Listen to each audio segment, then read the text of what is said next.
ختم نبوت کا عقیدہ ان اجماعی عقائد میں سے ہے جو اسلام کے اصول اور ضروریات دین میں شمار کیے گئے ہیں۔ عقیدہ ختم نبوت کا تحفظ ہر مسلمان کی ذمہ داری، اس کے ایمان کا تقاضا اور آخرت میں حصول جنت اور رسول اللہ صلی اللہ علیہ وسلم کی شفاعت کا ذریعہ ہے۔ عقیدہ ختم نبوت اسلام کا وہ بنیادی عقیدہ ہے۔ اگر یہ عقیدہ محفوظ ہو تو انسان کی تمام دین محفوظ ہوتی ہے، اور عقیدہ ختم نبوت محفوظ نہیں تو انسان کا کوئی عمل، کوئی دین محفوظ نہیں ہو سکتا۔ عہد نبوت سے لے کر اس وقت تک اور قیامت کی صبح تک ہر مسلمان اس پر ایمان رکھتا آیا ہے کہ حضرت صلی اللہ علیہ وسلم بلا کسی تأویل اور تخصیص کے خاتم النبیین ہے۔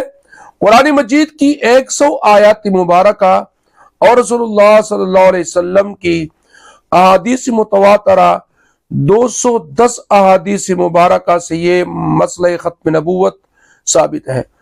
حضرت صلی اللہ علیہ وسلم کی امت کا سب سے پہلا اجماع اسی مسئلہ ختم نبوت پر منعقد ہوا کہ مدعی نبوت کو قتل کر دیا جائے۔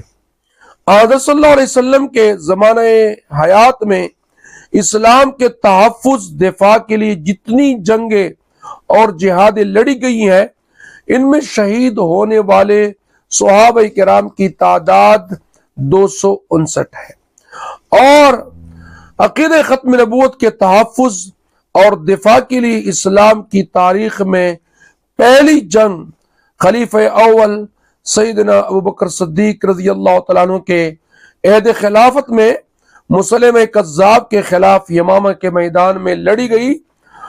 اس ایک جنگ میں شہید ہونے والے صحابہ کرام رضوان اللہ تعالی علیہ مجمعین اور تابعین رحمہ اللہ تعالی کی تعداد 1200 ہے،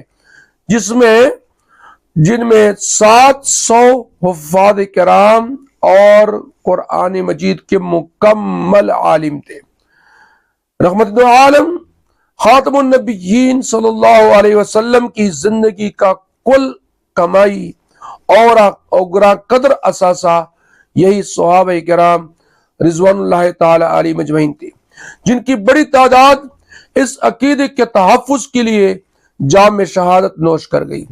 اسلام کی باقی تمام جنگوں میں کفار کی عورتوں، بچوں، بوڑھوں، باغات اور مذہبی پیشوا اور مذہبی مقامات اور فصلوں وغیرہ کو نقصان نہیں پہنچایا گیا، بلکہ اسلام نے اسے منع کیا ہے۔ لیکن حضرت ابوبکر صدیق رضی اللہ تعالیٰ عنہ نے اس لشکر کے کمانڈر حضرت خالد بن ولید رضی اللہ تعالیٰ عنہ کو حکم دیا کہ ان مرتدین، ان ختم نبوت کے منکرین اور ان گستاخان رسول کی عورتوں، بچوں، باغات اور فصلوں کو بھی ختم کر دیا جائے۔ اس سے ختم نبوت کے عقیدے کی عظمت کا اندازہ لگایا جا سکتا ہے۔ اللہ تعالیٰ سے دعا ہے کہ اللہ تعالیٰ ہماری جان، مال، آل، اولاد اور دینی اور دنیاوی تمام شاگردوں کو اللہ تعالیٰ ختم نبوت کی خدمت کے لیے، اس کی تحفظ کے لیے قبول فرمائے۔ وآخر دعوانا ان الحمد للہ رب